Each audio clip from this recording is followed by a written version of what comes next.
Hello everyone, this is Natnarf signing in and welcome to True Embrace. Or True Embrace. True Remembrance, my bad. Ugh. Daughter, you're distracting me. And yeah, maybe some of you have heard of this, maybe some of you don't. This was one of the first early visual novel games that came out, and that was really, really good in its story and in its story art. Oh man, when I first played this just for myself, and it was like 2010 or something, 2009, 2010. I forgot which year, but it was then I was introduced to a visual novel game. It was then I heard any word of anything called visual novel. I only know novels, but visual novel was something that no one even in the Philippines understood. Not even any of my classmates understood. But yeah, let's see. Today is Saturday, August 22, 2015, 7 something in the evening. So yeah, odd time for me to play. But still, I'd love to get back to this game. I just never got to finish it because my laptop kept crashing and crashing back when I was still in college in the Philippines. But yeah, we'll start off.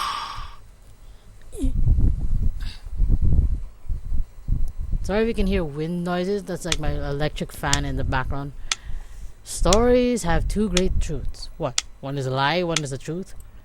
First, they begin in many ways that are more or less the same. Yes. Second, they all have an end. Obviously, fortunately, all great truths are lies. So there's the stuff that happens in between. Great. But all stories must have a beginning. The story begins. With me snapping awake to the rhythm and clickety clack of the trolley. Not clock. I felt like I'd been asleep for a long time. What am I, in amnesia again?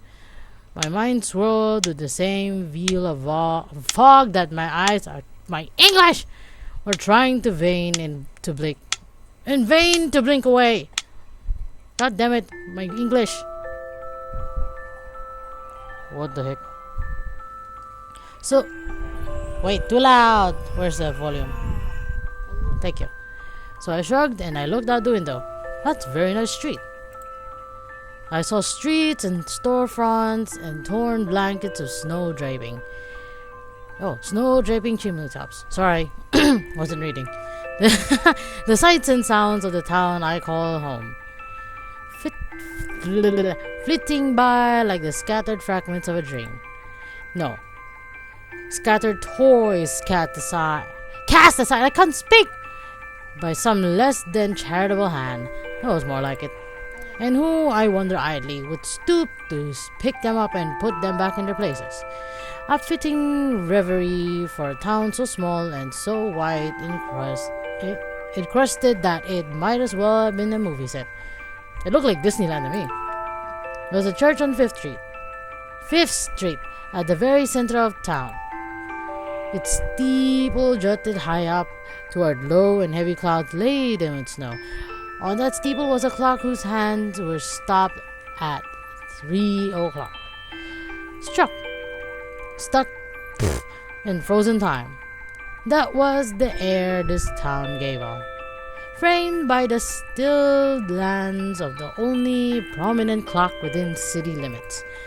And it seems to me that actually it was not the clock, but the town itself that was out of order. It made things a lot easier to accept if you thought about them that way. Yes, that would be true. Yeah, nothing strange about all of that. The trolley glided to a gentle halt. Trolley? Doesn't it look like a peak tram or something? Its brakes stuttering like the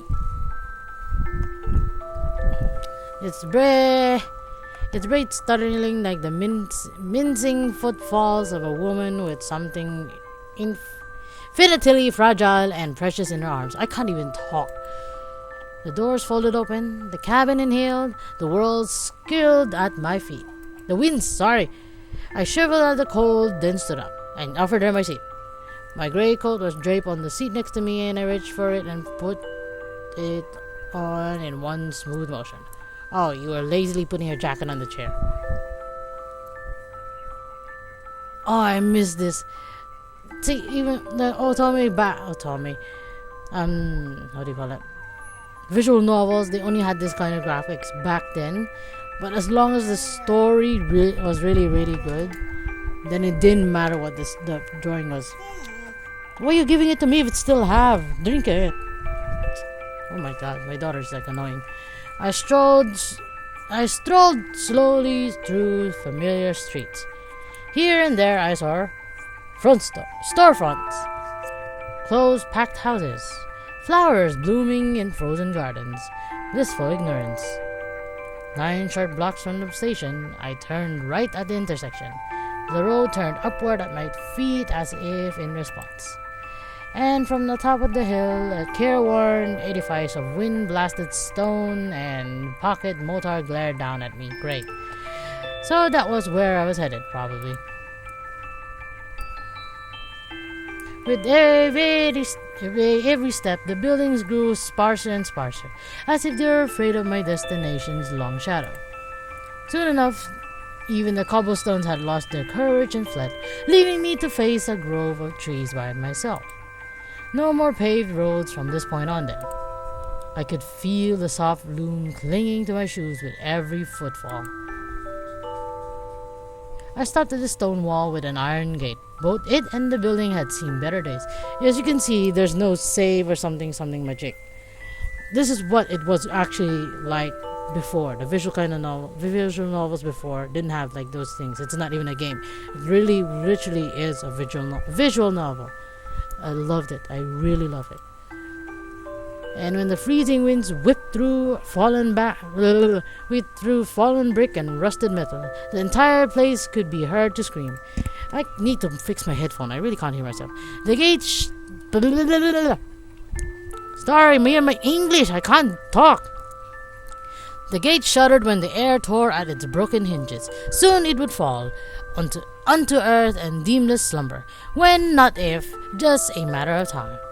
I had just pushed my way past that complaining scrap of iron when snow started whispering from the ashen sky. There was someone standing by the doorway. A young girl, if my eyes did not deceive me. Well, you must be blind, and if you cannot see that. She was silent and prim, her straight back dusted by the wavering snow. Oh man, I missed that. I missed the drawing. She turned to face me as I drew near. She'd probably heard my approach. She has actually a secret for what, and she has a mission. She's actually here on some special reason, which he doesn't know yet until later on. I know some of you heard it, but I really wanted to replay and read this story. It's so nice. My heart just keeps going giddy every time I remember this. I got my first good glimpse at her wan face, past the gauzy white veil of cold that fell from the sky. I sighed inwardly, and fished my hands out of my pockets. Hello there. Hello there. The girl just blinked slowly in surprise. You are welcome here. No one will hurt you. So come, dry your tears. But she did no such thing. She just kept staring up at me, tear after tear carving harsh paths down soft her pale face. My name is Black Iris. Black Iris. I called it Black Iris before. Don't know why. Black Iris, I'll make sure you get settled in, so be at ease. Oh, and should you wish to call me by some other name, go ahead and do so. I won't mind, cause I'm supposed to be taking care of you. So, my honored guest, if I may, what is your name? That was all strictly by the book. Well, it was until I asked her name. She shut her eyes tight and began to wipe her face clean. Her motions were clumsy and halting. A brave gesture, although it did not at all stop the flow of tears from her eyes. La. Huh? My name. La. Her voice was high and warm, even as it quivered in cold and shock. I see. Very well. La. Right this way, please. It's too cold to be standing around outside after all. Okay. She nodded. And then she did the most astonishing thing. She came close, stood on tiptoe, and with such small hands began brushing the snow off my shoulders. Such a good girl, I know. She left me with no choice but to do well for her sake. I know. Even though you were paid to do this kind of crap job, but still. We walked into the cold building side by side. I now can see the red things. Wait a moment. There. Jeez. I was trying to fix that. We walked into the old building side by side. And that is how our story really begins. Ah, man, I missed this.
Goosebumps. I miss this game. And the songs are really original. It's really nice. The world shall groan with tears untold. Tomorrow's wings shall near unfold. Sorry. You know how they say that the songs of an age supposedly embody the spirit of its inhabitants. Well, such were the songs of our age. And for good reason. We'd see no end to earthly tragedy. Even people in the prime of their youth were offing themselves in despair. Suicide had become by far the leading cause of all ages mortality worldwide. As the phenomenon swept the globe, people began to call it by name. The medicinal community scoffed at first, hemmed and bawed, complained about clinical depression and diagnosis criteria and something useless called the DSMV. Then finally gave in. That was years ago. By the present day, the term the dollar was firmly established in the medical lexicon, just as the term the plague had been in ages past. Our government, of course, mobilized every resources it could in order to study and hopefully counteract the dollar. They established this town, for instance. Sorry. And because they established this town, I was able to make a living here, serving as a guide for sorts for newcomers. If you didn't understand that, the guy is actually a guide. It's a guide to help people who try to commit suicide or have lost memories or have traumatized pasts to relive in a different place Like a rehabilitation kind of thing. You know, start anew. Specifically, I made sure they got settled in, and as I did, so I helped them forget, one by one, the horrors of their eyes had seen. Yes, the town's and my only duty was to sever the ties of heartbreak and isolation that bound our guests, stain their souls, fill them with the dollar. This was, after all, the so-called cities where memories come to die. And I was, after all, a so-called nomicide.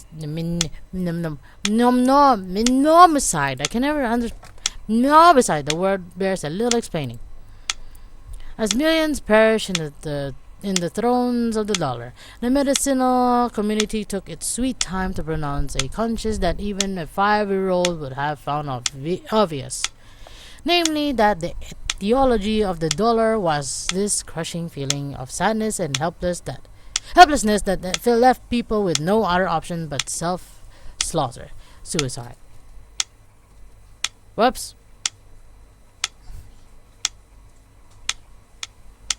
What am I doing?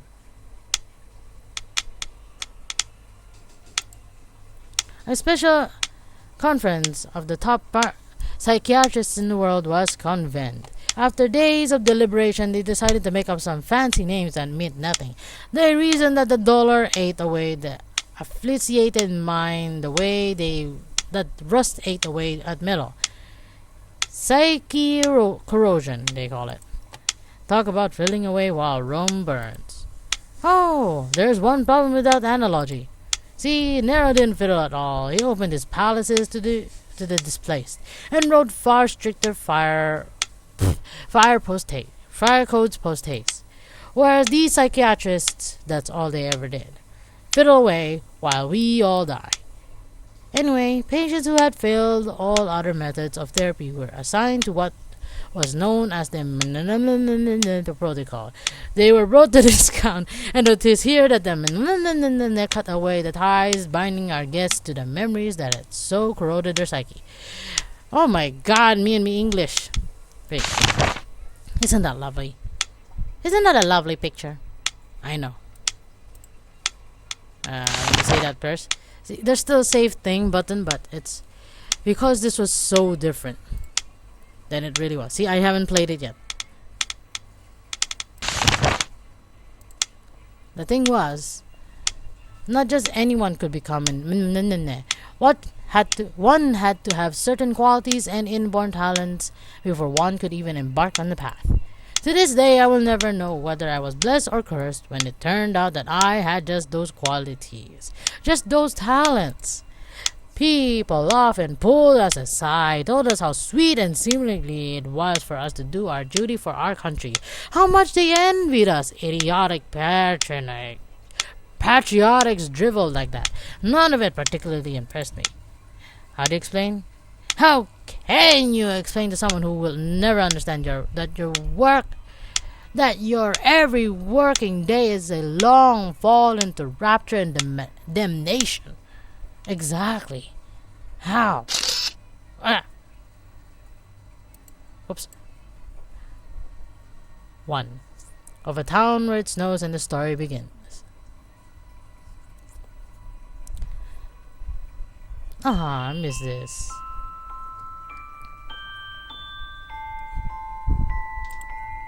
My new guest was off in the corner, staring away in the eyes downcast at the empty space as if there were some way to trace the intricate patterns of her bewilderment in the air between us. Wait, save that. Just in case. See that? It's a beautiful picture. Now I want there. This wasn't surprising at all. Every guest I'd ever met had reacted this way upon arrival in town. They all... there, thank you. I acclimatized in short order, of course. Rather, they were made to in one way or another. But La here was still crying. Oh God, poor girl. This was bad, really bad. I had never seen a guest in such pitiful shape before. Slowly, as if my gaze were a burden too heavy for her slight shoulders to bear, she lifted her head and locked eyes with me. Then she murmured, "Nothing. Don't mind me." "I'll be fine." "You weirdo. You suddenly went sad and then you smile. Make up your mind." "Now! Now!" And sure enough, there were still tears flowing from her eyes, but her facial expression was otherwise totally neutral. Not sad, but definitely not happy either. I've had guests say that to me before. Usually it's because they have a sorrow so deep that they themselves are numb to the fact. Oh, really? Perhaps. But I agree with you. You'll be fine. Relax. You're my guest. We'll have you better in no time at all, I'm sure. In my house! La quirked her lips vaguely in response. So she doubted that I could do anything for her. Great. I wondered how I could ever turn her cynicism into fate. But I kept my mouth shut. It didn't matter. Whether she believed in me or not, I had a job to do. I had a blow job to do. Right, I was her guide. Now, wasn't that a hoot? The hospitality industry really didn't suit me one bit. Yeah, you're just wearing a coat and a scarf. You didn't take it off at the gate. At the door. I'd have been much happier to stay at home doing nothing all day. Alright, La. Go ahead and take your luggage to your room. I'll be down here making dinner if you need anything. I'll take it you'll be hungry at some point. La nodded silently and then walked upstairs with her bags. I don't see the bags. I see her hands only. I gave the place my standard once-over. All place, all night. Alright. Fortunately, it was a far better build than I'd originally thought. Unfortunately, it was more cramped than I had originally thought as well. Great, you're so skeptical and so critical. I stood in the kitchen and wondered what to make for dinner. Is there even any food in the house? The refrigerator was well stocked. Never mind. So they'd made sure of that. Not that it really mattered. If supplies ran low, I could always go buy more. This was all being paid for by the higher ups. By the higher ups anyway. Look at that. Look at that weird suit. No, I don't want any more to hide. So what would La want to eat? She would want to eat a do-re-mi-fa sol. This too happened to be part of the job, but that didn't mean I had to like it. What a joke! What a joke? Oh, hold on, I gotta pee. Hello, okay, I'm back with bread and from the toilet, so yeah. Now let's continue. What a joke. Okay, never mind, I already said that. I would never have to put up with this nonsense. Well, stew was a pretty safe choice, right? Yeah. Right, nothing to it. I opened the refrigerator, plucked out some meat and vegetables, and got down to work. I just started boiling some water when I heard La come back downstairs. I turned around and, well, you know, the face a normal person makes when they're confronted with an awful tangle of noise and assorted animal entrails told Chris, what the hell? This is the Christian death metal? That was the exact expression she had plastered to her face. Something the matter? What do you mean by that? What the heck is that meaning? No. You need the toilet? Not at all. Great, now she was blushing. And what was I supposed to do? Read her mind? You know, if there's something on your mind, I'd rather you told me. See, when you get worried, I get worried. I'm not worried about anything. Your face says it all. I see. So much for that approach. Well, whatever. I had better things to do. Like make this stew. Anything you don't like to eat? None. Don't care for some things. Very straightforward. So in other words, there are some things you don't like to eat. Great. Man, I wasn't getting anywhere today, was I? You're not very nice. I get it a lot. So what don't you eat? Great, I had just had carrots in the soup. Carrots, eh? That was pretty cute, actually. In its own way. A half smile rose unbidden to my lips, but then La glared at me, and that was that. Okay, fine, no carrots then. Anything else? No. Need anything? No, thank you, but I've got things under control. Just have a seat, relax, and I'll have dinner ready soon.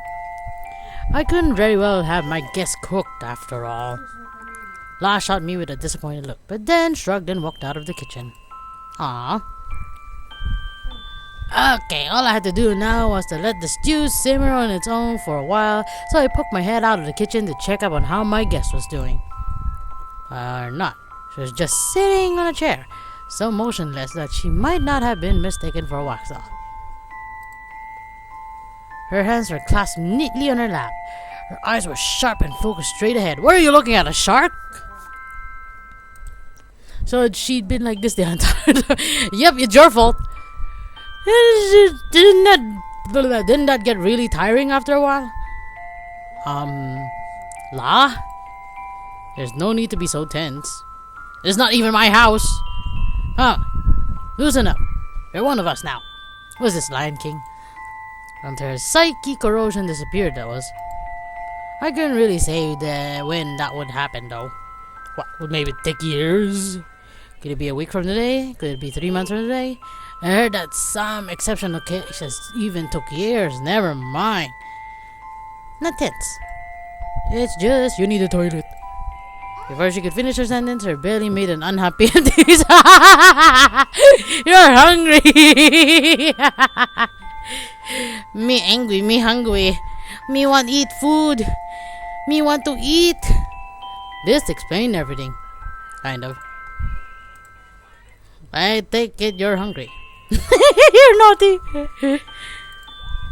Lau just blushed and glared at me. You might have seen how hard I was trying to contain myself. Oh man, this is actually beautiful. Oh boy. But the thing was, no matter how hard my instincts told me, I couldn't just laugh. There were tears in her eye again. Whether that was due to the dollar, embarrassment, or the grin, or the charin was in... Or the charin... I can't even pronounce it. Or the charin... Charin was immaterial. I wasn't about to make a girl cry. Wait just a little bit longer, okay? I've got a delicious stew coming right up. By this time, La was already staring, pointed out of the window, ignoring me. Fine, ignore me. I won't give you any stew. It was a simple meal: stew, bread, and salad. It's not even a combination. I know stew and bread, but not the salad. But La was just wolfing it down as if it were the most delicious meal she'd ever had it. I did have to wonder though. Did most famous chefs get to feel this warm, fuzzy feeling deep inside all the time? You're just happy that she likes your cooking, without any complaint, except for the carrots. I stopped eating altogether and focused on La. Aw, how adorable. Maybe it was a trick of the light, but I could have sworn that she almost looked happy. First time I'd seen her in all that short time I'd known her. Stop staring. Hard to eat that way. Sorry about that. It's just that you're cute when you're eating like that. Especially when my cooking. Not my cooking, is the guy's cooking. Especially the guy with the food. You appreciate my food. No one says no to a stew and bread and a salad. I don't know where the salad came from. Am I weird? Oh yes, in a good way. Huh? Am I weird? Why do you keep staring at me? Oh. Good. Just tell her the truth. No, you're not strange. I just kind of spaced out, that's all. Bad habit of mine. You certainly do eat a lot, that's all. Doing. Oops. I just told a girl that she ate a lot. Great! You insolent, insulting fool. How was I gonna get out of this one? Not we don't that at all. In fact, it makes me happy to see you eat all your fill. Okay, why didn't you just space it out? Right, real smooth. But La just nodded warmly and smiled. Hey, give me. I'll take a happy smile. I felt a rush of relief and suspicion all at once. I was bad enough at social interactions as it was, but girls were a headache of a totally different magnitude. And this one. Yeah. By the end of dinner, La just had lost her air of bewilderment, although I couldn't tell whether it was for real or just another brave front. Not that I was in much better shape. While I was pretty used to this job by now, the first couple of days with a new guest were always a delicate pace. But best to end the day early and get a good night's sleep, so we'd both be bright-eyed and brush your tail some come tomorrow. La, I'll be doing the dishes down here, so why don't you go ahead and take a shower and go to bed. I won't peep in your shower curtains, and I won't steal any of your clothes. I won't off the water and make you run around naked, so yeah, just go. There should be a bathroom at the end of the corridor. I started to stand, but Lodge sat there and stared at me as if there was something she wanted to say but couldn't quite articulate. Oh, right. You have my word I won't peep, so go ahead. I'm not worried about that. You're naughty. I'll take that picture. It's the room. What? You only have one room? The room? Ah! There's only one bed.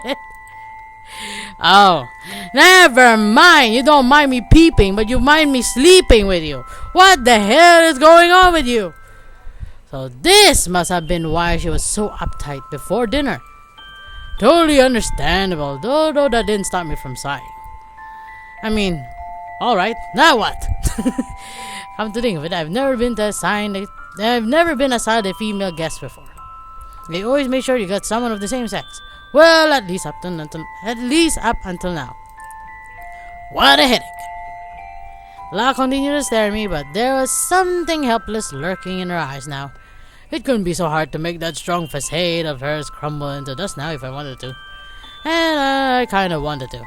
You know, as a joke. Don't do that! Or something. Don't you do that! Shall we see? Ah, you did it! You idiot!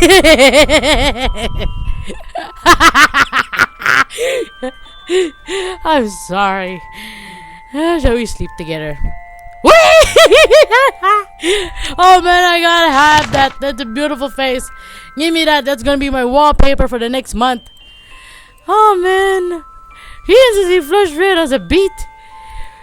Her lips flustered open and shut, like one of those goldfish out of the water. Oh man, that was beautiful. This continued on for a while, then she finally managed to stammer. No, thanks, I'll just sleep on the floor. Wait. Oh, like that. That's a drawing reference from my sister name. Idiot. Great. Now she looked like she was going to try again. That was a joke. You meanie old coop! There's a sofa in the living room, so I'll just sleep there. You go ahead and take the bed. Gentleman's honor. After all, I was about to make her sleep on the floor. The sofa looked nice and comfy, and it wasn't as if I particularly cared. I'd slept in far less comfortable places than that before I'd taken this job. What, did you sleep in the toilet? You're taller than I am. You crap. So you want to take the sofa? I'll take the sofa. Oh great, she really was a good girl. Don't be so good. And a super stubborn one to boot. Just what was I supposed to do with her? First of all, it is not bad for me. Second of all, even if it were, I wouldn't care. So there's no need for you to worry about it. But what? Are we gonna sleep together after all? Are you still going back to this joke? I have no objection if that's what you want. Stop that! Don't tell me you're gonna say yes. She flushed red as beat it again. Nothing to it. All I had to do was play this out and she'll have to yield. At least that's what I thought. Until she just sort of quietly agreed. Noted, that is. Oh, I love that. I always love this joke. See? I wasn't even prepared for this. You're the sensitive beat. La. You don't just say okay to something like this. Use this as training. What are you gonna do if I try something? Ooh. You're giving her warning, eh? And what are you gonna do? Rape me? Wow. Wow. No. Well, that's not the point. What if someone saw us and got the wrong idea or something? Imagine the rumors. I was sounding like some kind of preachy old man now. So this was what I'd been reduced to. Great. Just wonderful. Great! What the hell was so wrong with me today? You won't do anything to hurt me. How do you know? I trust you. How do you know? Gee, what? Because if some of you have seen this, you'd know what really comes up later. But for those of you who doesn't, just take this in, enjoy it in, fan art it in like an idiot, and go goo goo gaga. Anyway, look! See, she's pissed now. I did. See that face? It's so beautiful. Best thing is, I can't remember all the buttons. You look, it happened to be my guest. So you take the bed, and I'll take the sofa. That's the rule. And so as long as we're here, we can't break it. I hadn't wanted to play this card. I was supposed to be her guide, not her overseer. I couldn't just order her around like this. Oh, I'm so sad. But in the face of such stubbornness, I didn't think I had a choice. She looked at me as if she wanted to make an objection, but then she slowly nodded. She stood up without a word after that and began walking towards the bathroom. Naked? Oh man. Now I was all worn out. I had almost finished washing the dishes when La suddenly reappeared in the kitchen. You're still in the same clothes! Didn't you have a PJs or something? She'd apparently been there for a while, watching me quietly, like a mouse. But it wasn't until I finally caught the faint and intoxicating smell of Flora shampoo wafting from her just washed hair that I had become aware of her presence. Yes. No, it's nothing. Hey, what are you doing here?